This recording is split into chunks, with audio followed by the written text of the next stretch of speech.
little bit about putting your fabric on grain.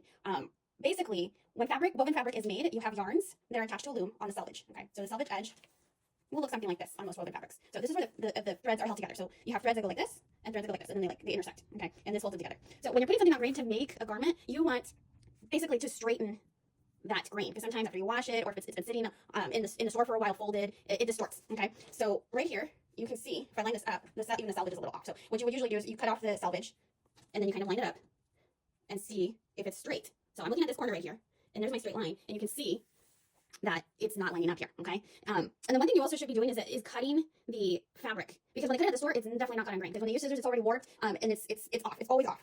Okay, and basically what you want to do, if you see that, oh, it needs to go up a little bit, so you take your fabric and you kind of pull it. Okay, you kind of pull it like this, because this is going to have it kind of straighten up your grain a little bit. Okay, and then you keep doing that until it's pretty much straight. And that is when you press it. I mean, you see right now, it's not pressed because once you press it, it kind of sets in the fibers a little bit too. So you play around with it. So you can stretch it this way, it's going to grow that way, and whatnot. So before you make a garment, it's important that you do that. And the grain, when you hear people say grain, or make sure your fabric's on grain, you also want your patterns. This is the grain line. They're all going to have, a good pattern is usually going to have a grain line, and it's going to be either something like this or just a straight line with arrows, and it'll be labeled grain line. So this is always going to be parallel to the selvage. Okay, so it's always going to be parallel to the selvage.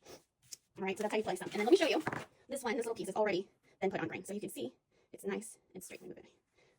These cutting mats are great because the grids just really help you put everything on grain. So see how it's nice and straight. So once I straightened it out, I pressed it, and then I came back and checked it. And if it's still a little off, then you can move it around a little bit.